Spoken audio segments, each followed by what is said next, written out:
Hello student, welcome in my class. Student, today we are going to discuss about logical maths. This is the important chapter of BSc Mathematics, logical maths. We are going to discuss about algebra of logic sentence. तो start करते हैं। आज की class में हम तर्क वाक्यों की बीजगणित के बारे में समझेंगे। तो सबसे पहले हम कथन के बारे में समझेंगे। कथन के बारे में समझेंगे। इसे स्टेटमेंट कहते हैं। स्टेटमेंट, कथन। तो ये कथन क्या होता है, इसे समझ लेते हैं। हर वह वाक्य जिसे हम कह सकते हैं कि यह वाक्य सही है या गलत है, ऐसे वाक्य को कथन कहेंगे। मतलब कथन एक ऐसा वाक्य होता है जो दो सत्यता मान ग्रहण करता है, या तो सत्य वाला सत्यता मान ग्रहण करता है या असत्य वाला सत्यता मान ग्रहण करता है। मतलब ऑब्वियसली कोई वाक्य या तो सत्य हो सकता है या असत्य हो सकता है। ऐसा ही वाक्य जो या तो सत्य हो सकता है या असत्य हो सकता है, ऐसे वाक्य को कथन कहते हैं। कथन कभी भी सत्य और असत्य दोनों एक साथ नहीं होते हैं। जैसे मैंने कहा, मेरे हाथ में सफेद रंग का चौक है। ये बात सही है इसलिए गलत नहीं है। अगर ये बात गलत होती तो फिर सही नहीं होती। मतलब कोई वाक्य अगर सही है तो गलत नहीं होगा, और गलत है तो सही नहीं होगा। और ऐसा ही वाक्य जो ट्रू और फॉल्स दो में से एक वैल्यू ग्रहण करता है, ऐसा ही वाक्य कथन कहलाता है, स्टेटमेंट। जैसे मैंने यहां लिखा, एक वाक्य लिख रहा हूं मैं, आकाश या आसमान, यहां लिखते हैं आसमान का रंग नीला होता है। हमने यहाँ एक सेंटेंस लिखा, आसमान का रंग नीला होता है। हमें पता है ये जो सेंटेंस मैंने लिखा है ये सही सेंटेंस है, सत्य है। मतलब इस सेंटेंस की जो सत्यता वैल्यू है वह सत्य है। सत्य मतलब ट्रू। एक और सेंटेंस लिख रहा हूं मैं,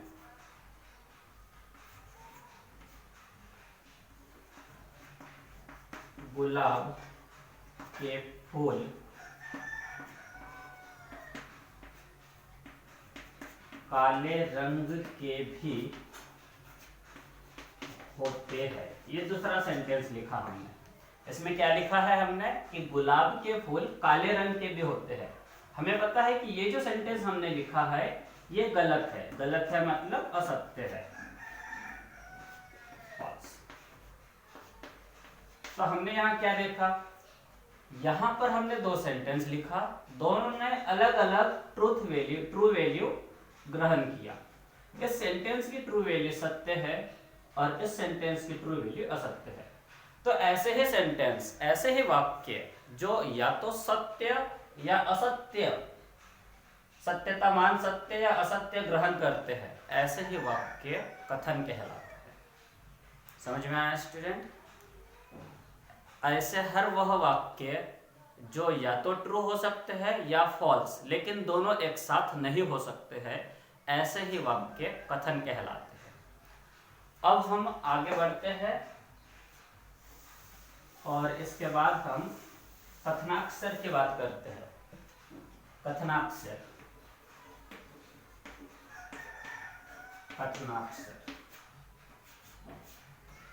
ये अंग्रेजी के उन लेटर्स को कहते हैं जो किसी वाक्य को रिप्रेजेंट करते हैं। जैसे हर तर्क वाक्य को रिप्रेजेंट करने के लिए हम अंग्रेजी वर्णमाला के एक अक्षर का प्रयोग करते हैं और उन्हीं अक्षर को कथनाक्षर कहते हैं।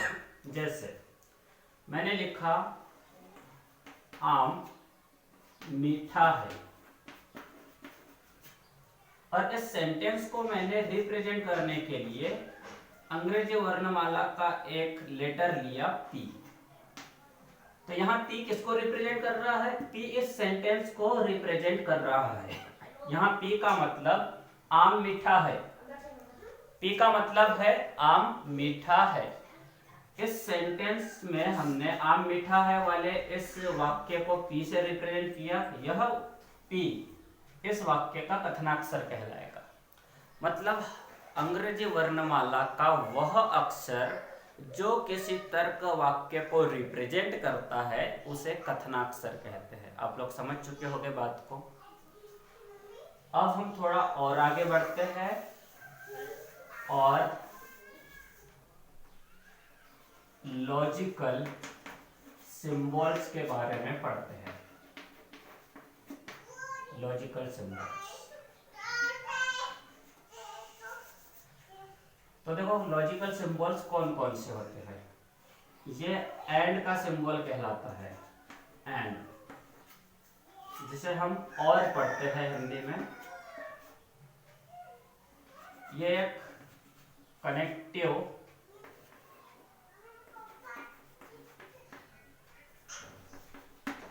कनेक्टिव सिंबल होता है। इस सिंबल को हम एंड पढ़ते हैं हिंदी में, और पढ़ते हैं। ये क्या करता है, ये दो कथनों को जोड़ता है। इससे हम दो कथनों के संयोजन को लिखने के लिए इस सिंबल का यूज करते हैं। जैसे मान लो अपने पास दो कथन P और Q है। P कोई कथन है जो किसी वाक्य को निरूपित करता है, रिप्रेजेंट करता है। Q कोई दूसरा कथन है जो किसी दूसरे वाक्य को निरूपित करता है, रिप्रेजेंट करता है। हमें इन दोनों कथनों को इस सिंबल के द्वारा जोड़ना है। तो इसे हम इस प्रकार लिखेंगे P एंड Q। इसको हम एंड पढ़ेंगे, P एंड Q। P और Q के संयोजन को P एंड Q लिखा जाता है। अब इस संयोजन की प्रॉपर्टी भी समझ लेते हैं कि P एंड Q सत्य कब होता है, ये देखते हैं हम। यहां लिखते हैं दो तर्क वाक्यों का संयोजन। संयोजन मतलब ये सिंबल एंड। दो तर्क वाक्यों का संयोजन सत्य तब ही होता है जब इसके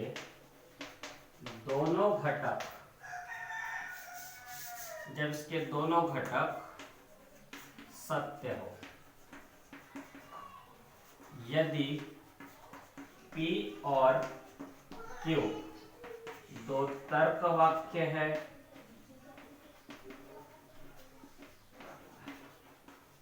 तब P एंड Q, इसको P एंड Q पढ़ेंगे। P और Q का संयोजन P एंड Q के मानों की सत्यता सारणी निम्न है। हम इसके सत्यता मान लिखने के लिए एक सत्यता सारणी बना रहे हैं और उसमें हम P और Q के संयोजन के सभी सत्यता मान लिखेंगे। जितने भी इसके संभव सत्यता मान है उसको उस सारणी में लिखेंगे और हम देखेंगे कि सत्यता मान सत्य कब होगा, असत्य कब होगा। यहाँ दो तर्कवाक्य P और Q है, तो उन दोनों तर्कवाक्य P और Q के लिए हम दो कॉलम बना लेंगे। एक कॉलम P के लिए और दूसरा कॉलम Q के लिए बनाएंगे। सत्यता सारणी बनाने के लिए सबसे पहले हमें यह देखना होता है कि दिए गए वाक्य में, जिस वाक्य के लिए हम सत्यता सारणी बना रहे हैं, उस वाक्य में कितने कथन आए हैं। इस वाक्य में दो कथन P और Q आए हैं, इसलिए हम सबसे पहले इन वाक्यों में आए हुए कथनों के लिए दो कॉलम बनाएंगे और इस कॉलम में P और Q के सभी संभव सत्यता मान लिखेंगे। P एक कथन है, मतलब एक ऐसा तर्क वाक्य है, ऐसा सेंटेंस है जिसका सत्यता मान या तो सत्य हो सकता है या असत्य हो सकता है। Q भी एक कथन है, कथन है मतलब ऐसा वाक्य है जिसका सत्यता मान या तो सत्य हो सकता है या असत्य हो सकता है। कहने का मतलब ये कि P या तो सही बोल सकता है या गलत बोल सकता है। तो देखो इनके सत्यता मानों को कैसे लिखेंगे। हो सकता है P सही बोल रहा हो और Q भी सही बोल रहा हो सकता है P सही बोल रहा हो, Q गलत बोल रहा हो सकता है P गलत बोल रहा हो और उस स्थिति में Q सही बोल रहा हो, या फिर ये भी हो सकता है कि P और Q दोनों के दोनों गलत बोल रहे हो, मतलब दोनों के सत्य समान F। अब हमें किसके लिए सत्यता सारणी बनाना है? हमें P एंड Q के लिए सत्यता सारणी बनाना है, मतलब हमें P एंड Q के सत्यता मान लिखना है। तो हमें इस नियम को ध्यान में रखना होगा, दो तर्क वाक्यों का संयोजन सत्य उसे ही स्थिति में होता है जब इसके दोनों घटक सत्य हो। मतलब दो तर्क वाक्यों का संयोजन सत्य तब होगा जब इसके दोनों घटक P और Q सत्य हो, मतलब P भी सत्य होना चाहिए, Q भी सत्य होना चाहिए, तब इनका संयोजन सत्य होगा। यहाँ देखो P और Q दोनों सत्य है, इसलिए इनके संयोजन को हम T लिखेंगे। T means true, true means सत्य। यहाँ P और Q दोनों सत्य नहीं है, P सत्य है, Q सत्य नहीं है, मतलब दोनों सत्य होते तो यहाँ सत्य लिखते, दोनों सत्य नहीं है इसलिए यहाँ असत्य लिखेंगे, फॉल्स। False means F। यहाँ दोनों सत्य नहीं है इसलिए यहाँ भी फॉल्स आएगा, यहाँ दोनों सत्य नहीं है इसलिए यहाँ भी फॉल्स आएगा। इस प्रकार से हम दो तर्क वाक्यों के संयोजन के लिए सत्यता सारणी बनाकर पता लगा सकते हैं कि संयोजन का सत्यता मान कब सत्य होगा और कब असत्य होगा। ठीक है, इसके बाद हम दो तर्क वाक्यों के वियोजन को पढ़ेंगे। अगला सिंबल है और का, ये सिंबल पढ़ते हैं इसके बाद हम। तो अब हम दो तर्क वाक्यों के वियोजन के बारे में पढ़ते हैं। दो तर्क वाक्य के वियोजन को इस सिंबल से रिप्रेजेंट किया जाता है, इसको और पढ़ा जाता है, इस सिंबल को और। इसका यूज वियोजन के लिए किया जाता है, दो तर्क वाक्यों के वियोजन के लिए। वियोजन को हम डिसकंजक्शन कहेंगे, दो तर्क वाक्य के वियोजन को डिसकंजक्शन कहेंगे। वियोजन को इस सिंबल से रिप्रेजेंट करते हैं और इस सिंबल को और पढ़ते हैं। दो तर्क वाक्य P और Q है और हमें इन तर्क वाक्यों के वियोजन को लिखना है, मतलब पता लगाना है कि दो तर्क वाक्यों का वियोजन कौन सी स्थिति में सत्य होगा और कौन सी स्थिति में असत्य होगा, ये पता लगाना है। तो इसका पता लगाने के लिए हमें वियोजन के नियम को ध्यान में रखना होगा। उस नियम को यहाँ लिख रहे हैं हम। दो तर्क वाक्यों का वियोजन, दो तर्क वाक्यों का वियोजन केवल तब ही असत्य होगा। इस सेंटेंस को ध्यान से पढ़ना है, यहाँ हमने असत्य लिखा है। दो तर्क वाक्यों का वियोजन केवल तभी असत्य होगा जब इसके दोनों घटक असत्य हो। अगर किसी तर्क वाक्य के दोनों घटक असत्य है तो उस तर्क वाक्य का वियोजन भी असत्य होगा। वियोजन के दोनों घटक असत्य होने पर वियोजन असत्य होगा। ठीक है, तो इसे हम सत्यता सारणी की सहायता से समझने की कोशिश करते हैं। जब हम सत्यता सारणी बना रहे हैं, सत्यता सारणी, ट्रूथ टेबल। तो देखो इस ट्रूथ टेबल में हम इस वाक्य के सत्यता मान लिखने जा रहे हैं और इसके सत्यता मान लिखने के लिए पहले हम ये देखेंगे कि इस वाक्य में कितने कथन आए हुए हैं। हम देख पा रहे हैं कि इस वाक्य में दो कथन P और Q आए हैं। तो सबसे पहले हम इन दोनों कथनों के लिए दो कॉलम बनाएंगे। सारणी बनाने के लिए दो कथनों के लिए पहले हम दो कॉलम बना लेंगे और इन कॉलम में हम इन दोनों कथनों के सभी संभव सत्यता मान लिखेंगे, जैसे इसके पहले लिखा करते थे। इसके बाद अगले कॉलम में हम दोनों का वियोजन लिख देंगे, P और Q। इसको P और Q पढ़ेंगे। तो देखो सबसे पहले हम P और Q के सभी संभव सत्यता मान लिख देते हैं, मतलब ये लिखेंगे कि इनके सत्यता मान क्या है। हो सकता है P का सत्यता मान T हो, मतलब P सही बोल रहा हो और Q भी सही बोल रहा हो, या हो सकता है कि P सही बोल रहा हो लेकिन Q गलत बोल रहा हो, या हो सकता है कि P गलत बोल रहा हो और क्यू सही बोल रहा हो, या ये भी हो सकता है कि पी और क्यू दोनों ही गलत बोल रहे हो। कितने संभव इसके सत्यतामान हो सकते हैं। ठीक है, अब हमें इन दोनों के वियोजन के यहाँ सत्यतामान लिखने हैं। तो सत्यतामान लिखने के लिए इस नियम को ध्यान में रखेंगे। दो तर्क वाक्यों का वियोजन असत्य तभी होता है जब इसके दोनों घटक असत्य हो। हम इन दोनों का यहाँ वियोजन लिखने जा रहे हैं। ये वियोजन असत्य तब होगा जब इसके दोनों घटक असत्य हो। यहाँ दोनों घटक सत्य है, यहाँ टी आएगा। यहाँ पर दोनों घटक असत्य नहीं है, इसलिए यहाँ भी टी आएगा। यहाँ दोनों घटक असत्य नहीं है, इसलिए यहाँ भी टी आएगा। लेकिन यहाँ दोनों घटक असत्य है, इसलिए यहाँ पर एफ आएगा। इस प्रकार हम पता लगा सकते हैं, इस नियम की सहायता से हम पता लगा सकते हैं कि दो तर्क वाक्यों का जो वियोजन है, उस वियोजन के सत्यतामान किस स्थिति में सत्य होंगे और किस स्थिति में असत्य होंगे। अब हम अगले सिंबल के बारे में पढ़ते हैं।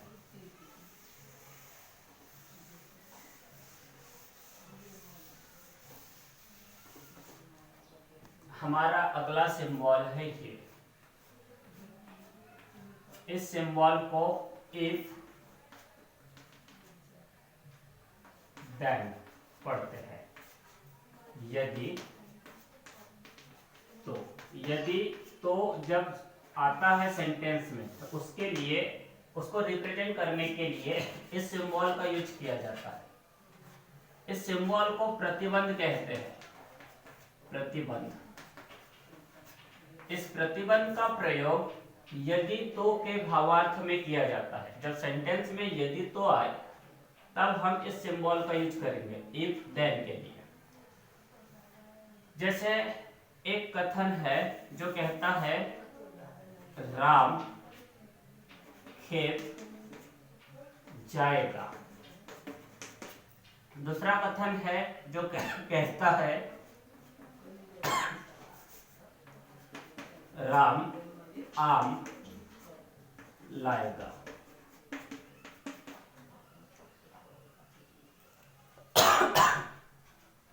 तो ध्यान दे, यहाँ पर यहाँ दो कथन है। पहला कथन कहता है राम खेत जाएगा, दूसरा कथन कहता है राम आम लाएगा। हमें इन दोनों कथनों को इस सिंबल से जोड़ना है। तो हम क्या करेंगे, पहले कथन को P लिखेंगे और दूसरे कथन को Q लिखेंगे, और हम P और Q के बीच इस सिंबल को लिख देंगे P। If P then Q पढ़ेंगे इसको। इस सिंबल का मतलब इफ देन होता है। इसको हम क्या पढ़ेंगे, इफ P देन Q। इसका मतलब क्या होगा, इसका भावार्थ क्या होगा, उसको लिखते हैं। देखो P का मतलब क्या है, राम खेत जाएगा। तो P के जगह हमने लिख दिया राम। यदि राम, सेंटेंस के पहले P के पहले यदि लिखना होता है और P और Q के बीच देन लिखना होता है। देन मतलब तब, तो पहले हमने P के पहले यदि लिख दिया। अब ये पूरा सेंटेंस लिखेंगे P वाला। राम खेत जाएगा। यदि राम खेत जाएगा, फिर इस सेंटेंस को पढ़ेंगे। इस सेंटेंस को हम लिखेंगे तो। इस सिंबल को क्या लिखते हैं, यदि तो। यहाँ यदि लिख दिया, यहाँ तो लिख दिया। ये हो गया इस सिंबल का अर्थ, यदि तो। अब क्यों लिखना है, क्यों मतलब क्या, राम आम लाएगा। राम आम लाएगा। इस प्रकार P then Q। If P then Q का मतलब यहाँ ये होगा, यदि राम खेत जाएगा तो राम आम लाएगा। मतलब ऑब्वियसली राम खेत जाएगा और वहां से आम लेके आएगा। तो सेंटेंस को हम सिंबॉलिक रूप में इस प्रकार से लिखेंगे, इफ P देन Q। इसको पढ़ेंगे हम इफ P देन Q। अगर P हुआ तो Q होगा, मतलब राम खेत जाएगा तो आम लाएगा। ठीक है, इस प्रकार से इस सिंबल का हमें यूज करना होता है। अच्छा, अब हम बात करेंगे इसके सत्यतामान की। दो तर्क वाक्यों के प्रतिबंध का सत्यतामान क्या होता है, ये जानने के लिए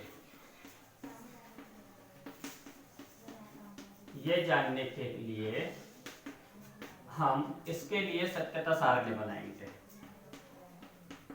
सत्यता सारणी, और उस सारणी में 2 कॉलम P और Q के लिए बना लेंगे जैसे हमने पहले बनाए थे, और यहाँ पर इसके संभव सत्यता मान लिखेंगे। हो सकता है P सही बोल रहा हो, Q भी सही बोल रहा हो, या हो सकता है कि P सही कहता हो, Q गलत कहता हो, या हो सकता है कि P गलत कहता हो, Q सही कहता हो, या ये भी हो सकता है कि P और Q दोनों के दोनों सत्य कहते हो, सही कहते हो। तो ये इनके सत्यता मान, सभी संभव सत्यता मान हो गए। अगले कॉलम में हम दोनों के प्रतिबंध के लिए सत्यता मान लिखेंगे। इफ P then Q के सभी संभव सत्यता मान यहाँ लिखेंगे। लेकिन इसके लिए इसके नियम को जानना जरूरी है कि दो कथनों के प्रतिबंध का सत्यता मान कब सत्य होता है, कब असत्य होता है, इसे जानना जरूरी है। तो यहाँ देखो हम नियम लिख रहे हैं, और नियम में हम लिख देते हैं दो कथनों का द्विप्रतिबंध या फिर प्रतिबंध, 2 कथनों का प्रतिबंध असत्य, यहाँ असत्य लिखा है हमने, असत्य तब होता है जब इसका पूर्व पद सत्य हो और परपद असत्य हो।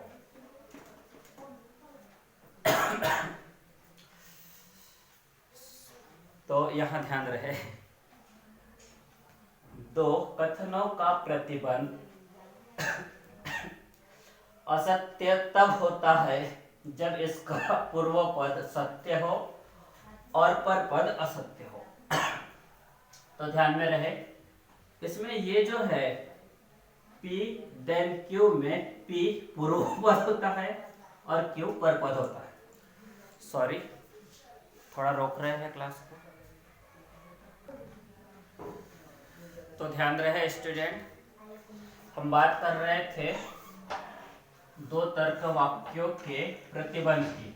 2 तर्क वाक्यों का प्रतिबंध सत्य तब होता है, असत्य तब होता है जब इसका पूर्व पद सत्य हो और परपद असत्य हो। यहाँ पर पूर्व पद जो है वो इस देन के पहले लिखा गया पद पूर्व पद कहलाता है, और देन के बाद लिखा गया पद परपद कहलाता है। मतलब ये अपना पूर्व पद है और ये परपद है। ये 2 तर्क वाक्यों का प्रतिबंध असत्य तब होगा जब इसका पूर्व पद P सत्य हो और परपद Q असत्य हो। तो देखो यहाँ पूर्व पद परपद दोनों सत्य है, इसलिए यहाँ सत्य आएगा। यहाँ पूर्व पद सत्य है, परपद असत्य है, और जब पूर्व पद सत्य हो और परपद असत्य हो तब दोनों तर्क वाक्यों का प्रतिबंध असत्य होता है। यहाँ पूर्व पद सत्य है, परपद असत्य है, इसलिए यहाँ असत्य आएगा। यहाँ ऐसा नहीं है, यहाँ पूर्व पद सत्य और परपद असत्य नहीं है, इसलिए यहाँ टी आएगा। यहाँ पे पूर्व पद सत्य परपद असत्य नहीं है, इसलिए यहाँ भी टी आएगा। इस प्रकार से हम 2 तर्क वाक्यों के प्रतिबंध के सत्यता मान लिखकर पता लगा सकते हैं कि 2 तर्क वाक्यों का प्रतिबंध कौन सी स्थिति में सत्य होगा और कौन सी स्थिति में असत्य होगा। अब हम आगे बढ़ते हैं और अगले सिंबल को पढ़ते हैं।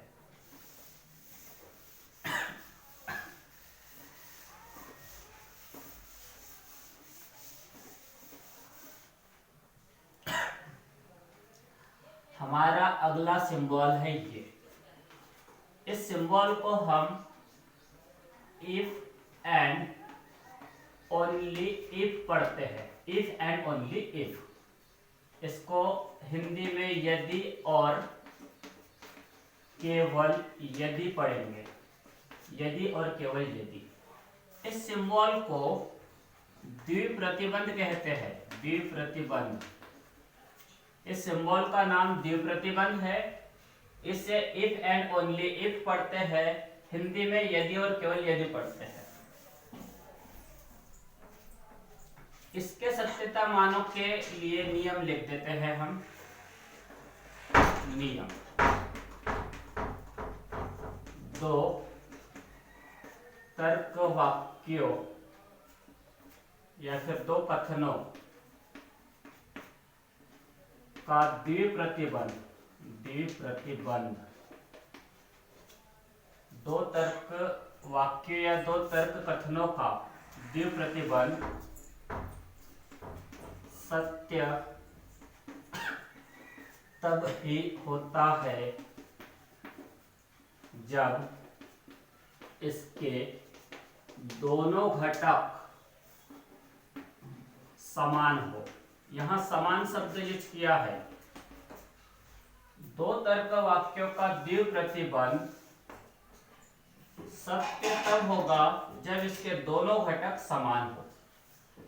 हम उदाहरण के लिए यहाँ दो तर्क वाक्य P और Q के द्विप्रतिबंध के लिए सत्यता सारणी बनाते हैं।